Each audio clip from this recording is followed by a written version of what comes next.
4 jours, c'est le temps qu'aura duré la suspension de Touristique Express à la suite d'un accident de la circulation ayant causé la mort de 15 valeureux Camerounais sur la nationale numéro 1, Garoua-Boulaye-Ngaoundéré, le 11 mai dernier.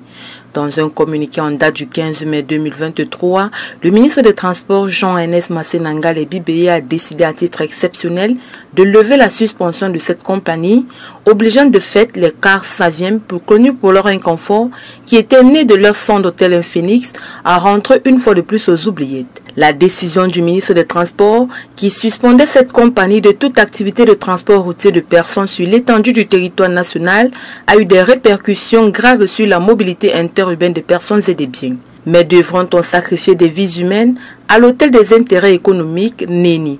Malgré l'acceptation de la décision par le top management de l'entreprise, des voix se sont levées pour demander la clémence du gouvernement à travers le ministère des Transports.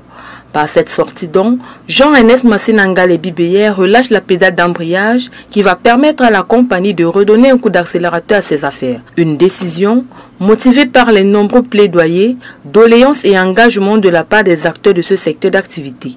C'est non seulement le cas du groupement des transporteurs terrestres du Cameroun qui s'est engagé à accompagner Touristique dans la correction de ses manquements, mais aussi de la Ligue camerounaise des consommateurs qui a basé son plaidoyer sur les préoccupations sociales induites.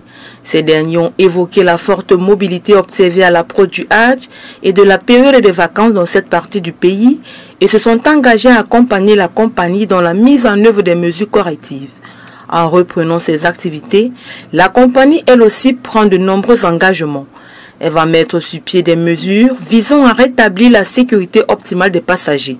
Il s'agit notamment de l'installation du système de gestion et du suivi centralisé du transport urbain sur l'ensemble de sa flotte, le recyclage de tout son personnel navigant, la régulation de la situation salariale du personnel, ainsi que leur affiliation à la Caisse nationale de prévoyance sociale, entre autres. Notons qu'en 2022, la compagnie revendiquait le transport d'environ 2 millions de personnes.